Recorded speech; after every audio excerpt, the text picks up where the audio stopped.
I'm Joseph. And I'm Nick. And this is Fish Jelly. Uh, How are you?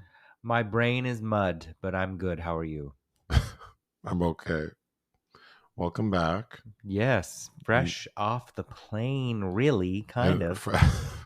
Fresh out of my body and onto your plate. Yeah. Yep. Chicken lady. Kids in the hall. So we'll make a video of your best and worst from Venice. But is there anything you'd like to say before we move on? Boy, I'm tired of being on boats. Oh my God. Because you have where you're staying is not on the little island where the film festival is. Yeah, I don't stay on the Lido. I stay on the mainland, and I'm tired of boats. Oh, well, tired of boats, tired of people, tired of tourists. No. Tired of lines. Tired. That's the only place in the world I've ever been where the line to get in the men's restroom is exponentially worse. Why? Because there are more men? I think there are probably more men in the press or who have press passes and IBS. And well, no, it's the facilities, strangely, at these magnificent theaters where these world premieres happen that don't seem to be equipped. 1,000-seat theaters don't seem to be equipped to hold more than like 3 people trying to pee at one time. The theaters are nice. Yeah. Oh, I guess I haven't looked at pictures of them. Well, all that red carpet stuff from the film festival, like I see things in there at the in the Grand. Well, we're glad to have you back. The cat just walked in. Do you want to grab her? Oh, there we go. Snatch this wretched animal up. Wretched. Do you know anything about Danny Masterson? Well, other than that, I didn't like the 70s show. That 70s show before I knew he was a rapist. But I saw that he was sentenced to 30 years and blew his wife a kiss. Oh. Bijou. Did she catch it and put it in her pocket? Because that would have been fierce. I don't know anything about him. I didn't watch that 70s show. I recognize his face when I look him up. I didn't know he was a Scientologist. I didn't know he was in trouble or on trial. I was trying to read about the trial and I didn't quite understand the specifics, but because there was like a mistrial. Yeah, it's been going on for a while. And yeah, and these the crimes he was charged with occurred like over 20 years ago. So I was actually kind of interested in how that worked. Like what kind of evidence was there to convict him? But yeah, he got 30 years to life. So that's that. Yeah, bye. Moving on to restaurants. My mom and I went to a place called Tu Madre. They're a chain. And we went to the one in Los Feliz. And we got there. So we were originally going to go to that one restaurant in Los Feliz, like the Alcove, the place we've been a few times. That we like. But it was packed. And then I thought, well, let's go to the restaurant home. But they were even more busy. And I should have known. Was this on the weekend? It was on Labor Day. Oh, well, yeah, there you go. Mm-hmm. I should have known that the restaurant in between 2 busy restaurants not being busy should have been a sign. But I'm like, oh, this one's not busy. Let's go. And so the food was actually tasty, but the service was terrible.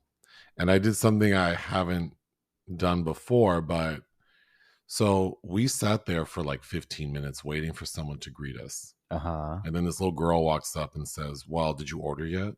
No. Well, you can just scan the QR code. And I'm like, okay, so we've sat here for 15 minutes without menus. And now you want me to scan this QR? Like, can you just take my order or give me a menu at this point? But whatever. So we order and the total was $100. Damn. Before the tip. So what'd y'all get for $100? Well, we were like, we got 2 flights. Oh, it was your drunk dinner. Yeah. Well, it was actually like early It lunch, was your but drunch. it was my drunch. It was an early drunch, but they, you have to tip on the thing. Do you? Well, so this is the first time I've done this. I put 0, and in the comments I wrote, "I'll tip when I receive my service." Ooh, that actually is not the first time you've not left a tip. It's not the first time I've left a tip, but it's the Oh, first time I've not left a tip, like how they make you order beforehand. How am I supposed to tip on service I haven't received oh, yet? sure, yeah. Well, that's the norm now. But normally I do, because it's like awkward to not, and that's the norm. But this time around, because the service was already horrible, Mhm, I thought, let me wait till I give this $20. The service was horrible. mhm. And then, so the food was good. We were a little tipsy off those flights. We ordered like the food we ate was good. We ordered some red velvet churros, and they came with like this cream cheese dip that was really good. But we ordered, and then we waited for like 15 minutes before our drinks came out. Mhm. So at that time, another couple had sat next to us, and I noticed them because the woman, it was a man and a woman. The woman was beautiful, so I like, she caught my attention, and I knew when they sat down. So we get our drinks 15 minutes after we order them, and that's when the couple had sat down. So they, so 15 minutes in, we get our drinks. They're still sitting there. No one has approached them. They're looking antsy. Then it takes another 15 minutes to get our food. So now we've been there for 45 minutes, and we've just received our food. The couple next to us has been there for 30 minutes. And when the gentleman brings out our food, they snatch him like, "Hey, is someone going to take our order?" And he says, "Will you do it on the app or on the QR code?"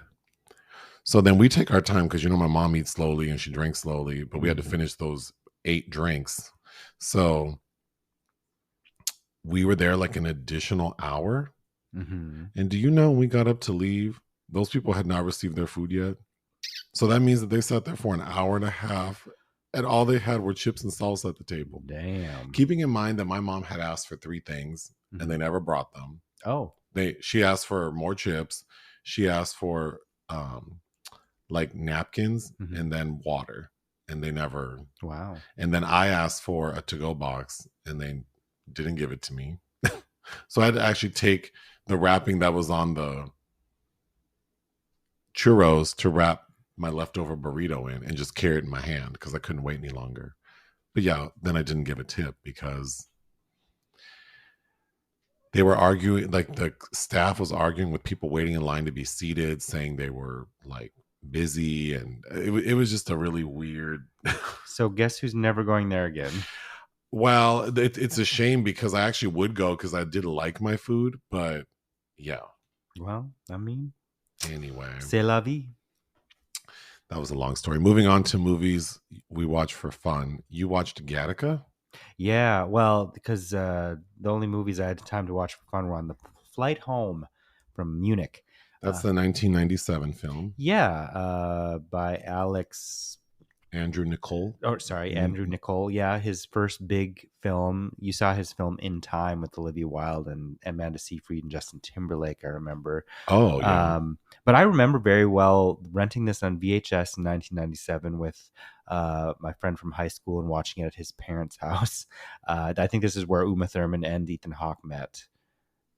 They're married? They were. Oh, they were. Don't you remember that scandal? He cheated on her with the babysitter? Hell no. Or was that Jude Law? He did something funny. Or no, if that's Jude Law, it's also Gwen Stefani's ex, Gavin Rossdale, also did. They were all doing and that. Didn't Ben Affleck do that? Yeah, I mean, you can't trust these men out here. I know that's right. Anyway, Gattaca. It was interesting. It was fun to rewatch. I liked the look of the film. Yeah. And I think I remember in the 90s feeling like Ethan Hawke looked like a little rat, but looking back, he was handsome. Yeah, he still is. I think he's aged well, actually. He's rodent-ish, but that's okay. Yeah, I think age served. You know what? I think I didn't like it in the late 90s because I didn't remember Mark McGrath. Yes, what from was that Third Eye? No. fucking band? Sugar Ray or Sugar something. Sugar Ray Leonard. Every morning when I I just didn't like that Because song. Mark McGrath hosted like a show for a long time, didn't he? Hmm. It But yeah, Ethan Hawke reminded me of Mark McGrath back then. Mhm.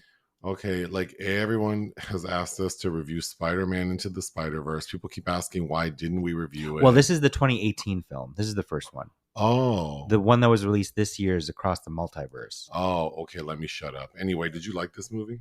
Okay, so I had high expectations based on the raves everybody talks about. It was just okay. It was a little too for that fan base, I think. Despite some interesting voice work with Shamik Moore and Mahershala Ali and Lily Tomlin and Nicolas Cage, and uh, I think I'm already I'm tired of the multiverse. I'm tired of it. Tired of it. It's fine. It was okay. I think that there's some inventive, interesting things in the animation, the story. I can give a damn. I don't need to see any more iterations of Peter Parker. Thank you. Well, you heard it here. But yeah, I mean, I will watch the new one that came out this year. It's fine. I don't know. It didn't. Maybe I just wasn't in the mood, but it was not. I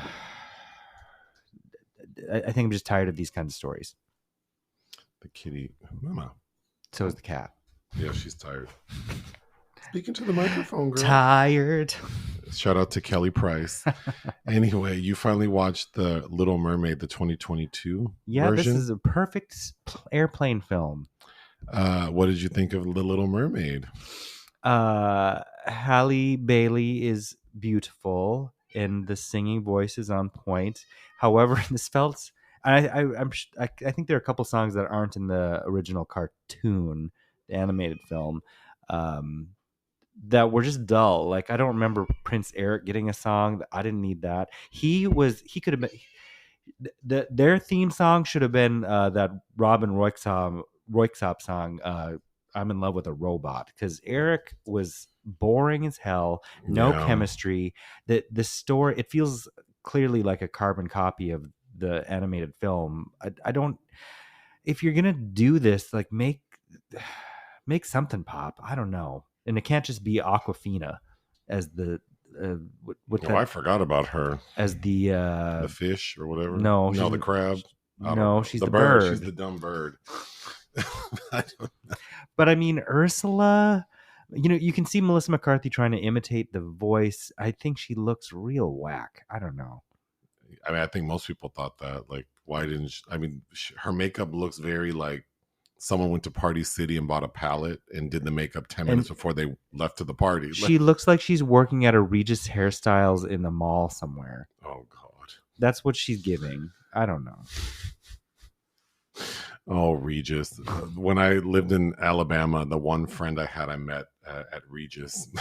Yeah, my mom used to bring me to the mall to get my hair cut, and we had a lady that cut my hair that looked kind of like that. Lastly, for some reason, I decided to rewatch The Human Centipede 3. I don't know why. I don't know why either. I think in my mind, I thought, oh, it can't be that bad, as I remember. But it really is. It's probably worse. Bad. Yeah. It's worse than I remember. The premise is ridiculous, and they're referencing the first two films in this film. Of course, yeah. Because it's about a prison that's like having financial problems, and the warden and his assistant, the assistant saying like, we can do something like we can make a movie like the Human Centipede movies and make a bunch of money. Oh yeah. Oh my God. But the main guy, I thought, the warden, the German guy, I realized halfway through who he reminds me of.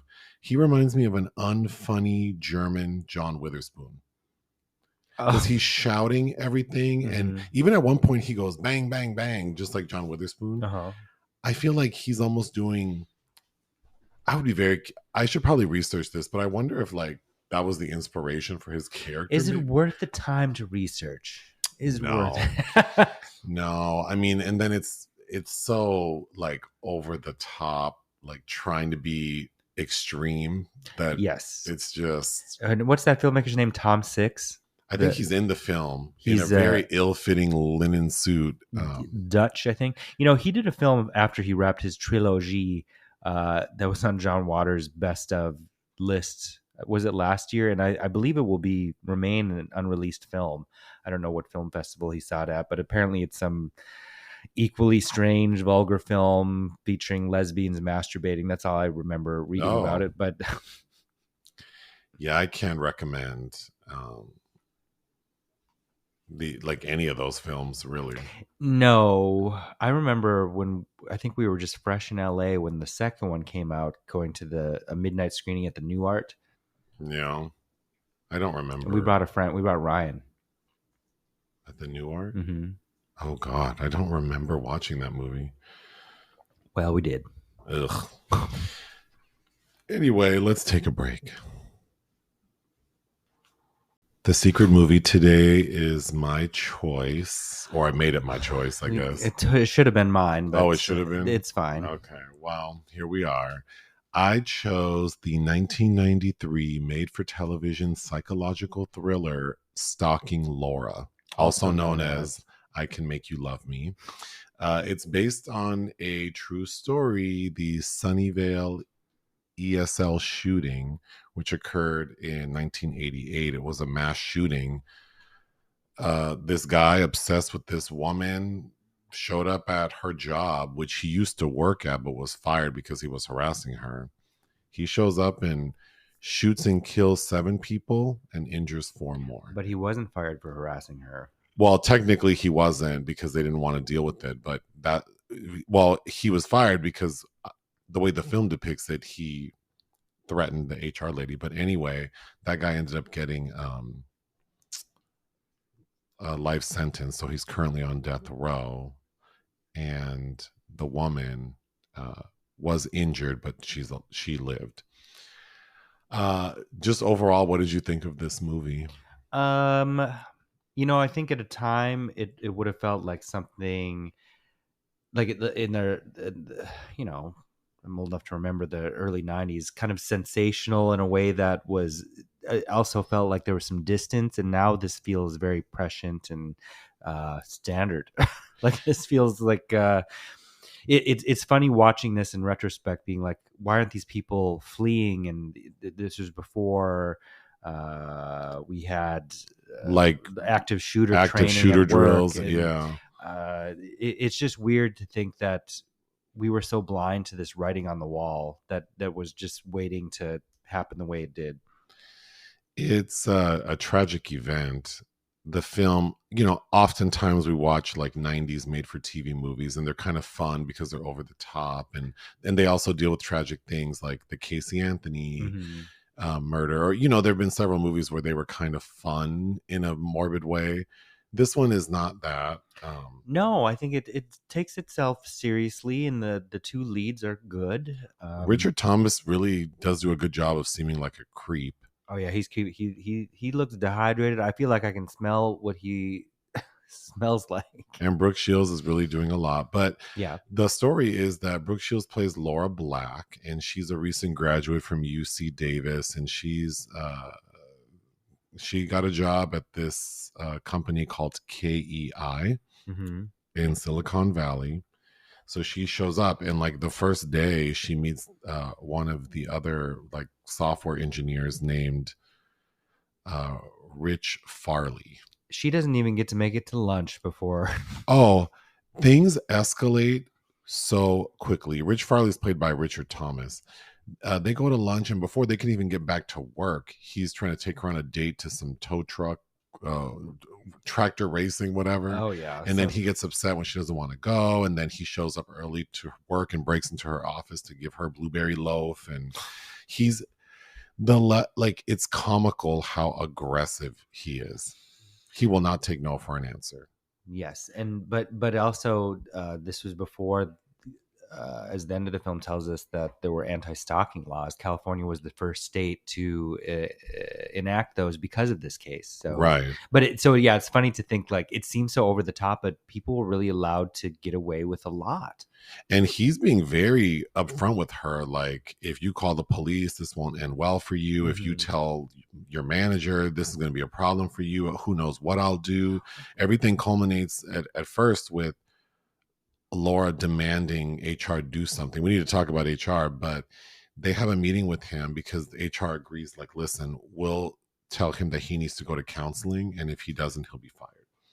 And when they tell him this, he tells HR, like, if you fire me, I'll kill you and other people, Mm-hmm. like, to their face. And Uh-huh. HR even makes him clarify, like, are you saying if we fire you, you'll harm me? And he's like, yeah. I have So, guns. Yeah. yeah. So, of course he does. But in real life, he stalked Laura for years. The film truncates a lot of things, so it just seems kind of very brief that this all happens. But he ends up getting fired, getting a new job, stalking her from a distance, showing up randomly. He's able to get a new job because the reasons that they officially put for him being let go were kind of His reference wasn't sullied, so he was able right. to get a new It job. wasn't for sexual harassment. Yeah.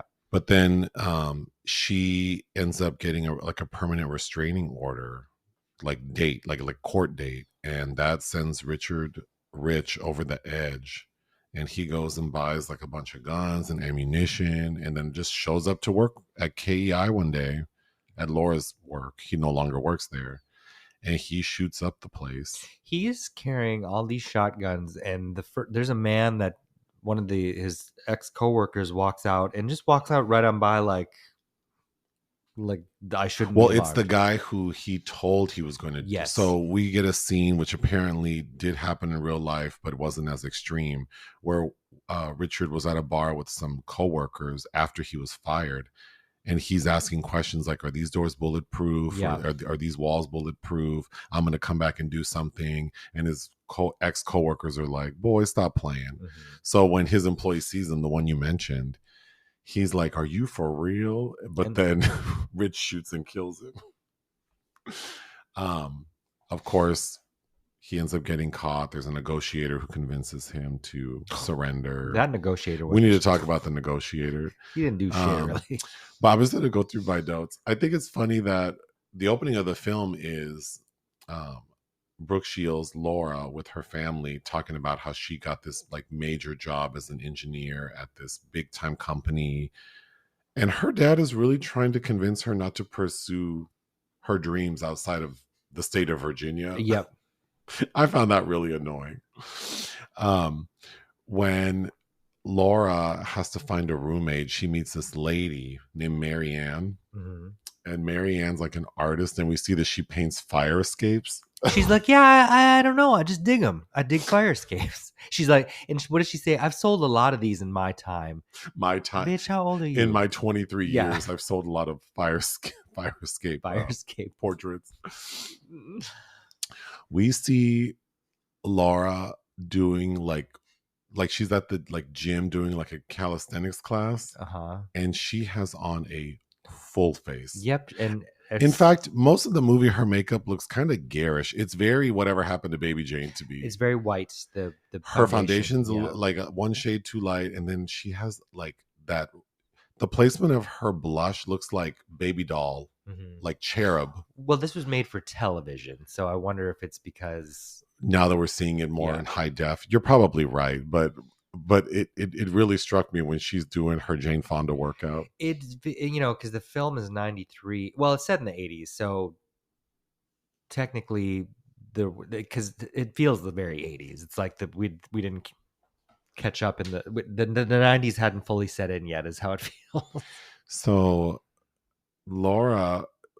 Rich has been pushing up, like every time he sees her, he's like, let's be in a relationship, let's go on a date, like you have to let me take you out. And she's like, no, I don't want that. And finally he goes, it's going to be really hard for us to have a relationship if you keep refusing to go out with me. And that's when you realize, like, oh, he is cray. Yes. And that was pretty upsetting. There's a song that's playing when she's doing aerobics. One of the lyrics was something like, everybody loves you when you're feeling okay. Yeah. What? The music feels very early 90s made for TV. I did appreciate though that the film addresses why, because you initially think, well, why aren't you calling the police? Why aren't you getting someone else involved? But then we do hear Laura say, like, she's the only woman in a department of 60, like as an engineer. Yeah. So she does not want to ruffle any feathers or cause any trouble. So I appreciated they put that in there because it's like she's trying to manage this. She doesn't want to Yes. jeopardize this She doesn't career. want to jeopardize that, and she's also pretty tenacious. She doesn't want to be a victim. No, You know, no. like So I admired that in her. You know, but in juxtaposition to Laura is that damn HR lady that's a young Linda Emond. Yep. who is being very like dubious towards. She seems like one of those women that's jealous really quickly. Yeah. Well, because immediately when Laura Brooke Shields' character is trying to explain to the HR lady, like, this is what's happening, the HR lady gives her a look like, do you always smile at people that way? Like, Yeah. bitch, it doesn't matter how I smile. This man is not supposed to be harassing me, okay? You are a traitor to your gender, lady. And at one point, Brooke does get mad at her, like, this situation has nothing to do with me. Well, you better check your other employee. The Linda Emond's like, do you still do your aerobics class? And is he still following you? And she's like, yes. She's like, you may want to stop doing that for a while because because it creates an awkward situation because you're wearing tight clothes. Your clothes, bitch. So I can't work out in public. So you want me to look like you, like a Tetris block, because this man? No. Then Rich is taking photos of Brooke. Like he is unafraid. He's standing at the edge of her driveway. He's not trying to hide. He's not. It's like you almost can't even say he's stalking her because he is just full on like in her business. But he's taking pictures of her, and at one point he like photoshops a pic, which amounts to him cutting off her head and taping it on another portrait of, so that it looks like the two of them are a couple. And the look on Brooke's face. She's got a very pensive, fearful look. So the picture together is not. But clearly he's mentally ill because he doesn't see that she's disgusted by him. Okay, we need to talk about Richard Thomas. What did you think of him in this role? He does a good job. He's very uncomfortable. I'm gonna get. I know people won't like this, but it was giving Britney Spears to me. He seemed Britney Spears. He kind of was acting and looking to me how she probably acts in private.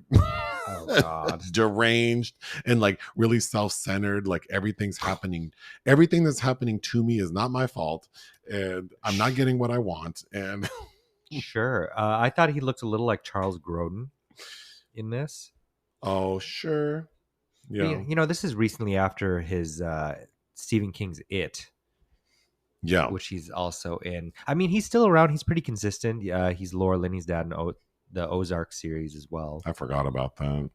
So Brooke and her roommate, Marianne, end up moving to a place because Rich finds out where she lives, and they move to a place with like much better security. And then Rich breaks into her office, digs through her trash, because a plot point that they make more than once in the film is that because the company she works for is a contractor for the federal government, so they like their security clearance is a big deal, and they keep talking about how she needs her level 5 security clearance or whatever. So she has her application in her desk, so when Richard breaks in, he has access to all of her business, all her family's business. So he then threatens her with that information, which is really creepy. But when he's digging through her trash, he sees like a tissue that she used to blot her lipstick, and he's clutching to it like, I don't know. It's just all so creepy. Which reminded me of Isabelle Huppert sniffing the semen soaked Kleenex in Piano Teacher. Oh my! I don't even remember that. Oh my God, it's so good. But do you recall Laura's application and her handwriting? Yes. I thought she had handwriting like a 7th grade girl. Yes. How are you a grown ass female engineer and you're writing? It almost looked like if we had more time with that application, we would see she dots her I's with a little heart. The therapy they send Rich to is called Project Concern.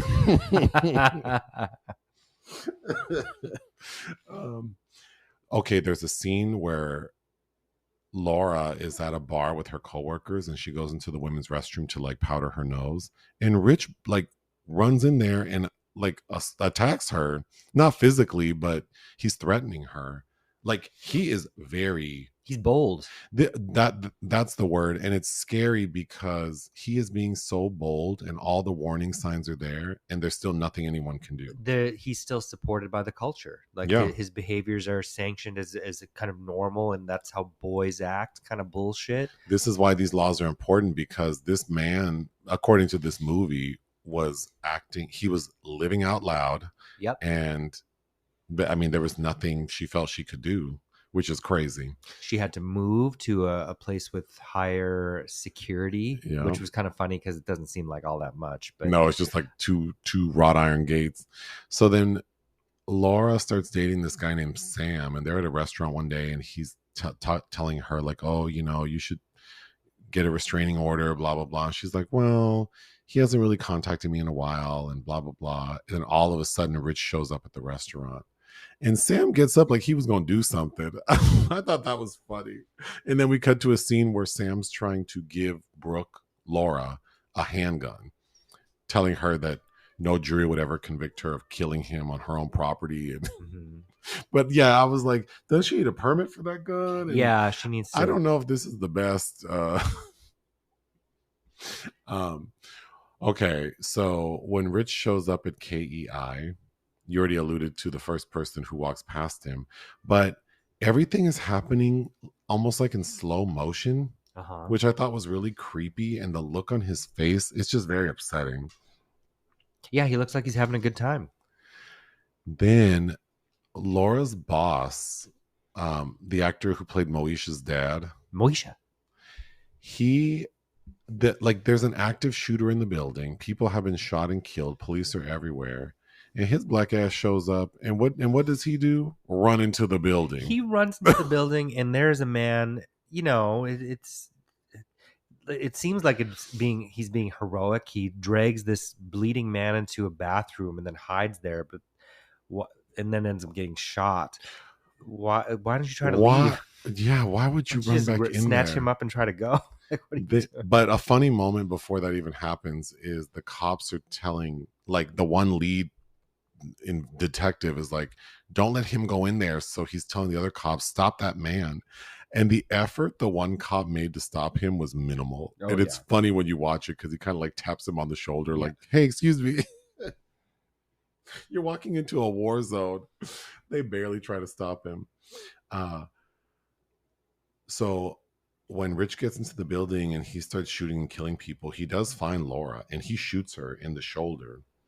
And then he lets her go. You brought up a good point. I wonder if he thought she was dead. But then I don't think so, because in the end, he's asking, is she alive? Because I want her to live. He wants her to regret. So she can regret what she made him do. But after he walks away and leaves her there injured, what does she do? She gets up and wanders the halls while this active shooting is going on. Like, could she not hear the gunfire? That was kind of frustrating. Yeah, it's frustrating because she didn't. It's like, you know where the stairwell is and you can hear where the gunshots are at one point. Like, get out. Then we meet the negotiator, who I thought was giving like Ricardo Montalban, but who's not very good at his job. No. But when Laura, so the phone line they had established to talk, Rich to the negotiator, Laura gets on that line. I don't know how. It just seems like it's the main line to the building. At first he starts yelling at her, like, get off this line. I need this line clear. She goes, I will not get off this line. I've been shot. Yeah, she's very assertive, which I like. And then when he realizes it's her, he calms down. But after she's on the phone with the negotiator and she's like, I think my lung was pierced. I'm having a hard time breathing. And then she faints. But then she suddenly revived. But she sees like a can of cola, like generic Coca-Cola, and she takes a swig and that seems to revive her. I thought that was funny. Like, that was probably backwash, girl. But yeah, you already alluded to this, but the line that Rich says, he says she can't regret it if she doesn't live. So he seems pretty preoccupied with knowing if Laura made it. And then the negotiator, who I don't think was very good at his job, is telling Rich, like, because Rich is saying, "I'm going to kill myself. I'm going to die today. I'm not going to jail." And the negotiator tells Rich that if he goes to jail, he can teach computers in there. Yeah. I don't think that's a selling point, but And then he okay. goes, "Yeah, I could teach computers in there." What? And then Rich is like, "I need a drink. I want like a big old quart-sized cup of Diet Cola with a bunch of ice and a number 26 from Togo's, which is like the ham, turkey, and cheese sandwich." And he says it like 3 times. So I want that sandwich from Togo's. That's morbid, but all right. Well, because they really make a big deal out of this sandwich. Uh, but yeah, so he ends up surrendering pretty easily. And then we see that he gets convicted, life, like on death row. The anti-stalking law is enacted in California first. And then I was reading a little bit of trivia, and I thought it was interesting that during the several years that Richard was stalking Laura, he had a girlfriend. Oh my God. And that lady says she didn't know anything about him stalking anybody. So he kept it clean. And then when Rich went to trial, he said that he never intended to kill anyone. He actually went to the building with the intention of committing suicide in front of Laura so she would know what she did to him, which I find hard to believe, because then why did you buy like Why do you buy thousands of ammunition? rounds of ammunition? Yeah. But Ammunition. yeah. Yeah, that doesn't. Okay. Yeah. What would you give this movie? Like 2.5. I would give it 2.5. I mean, it's hard. It's it.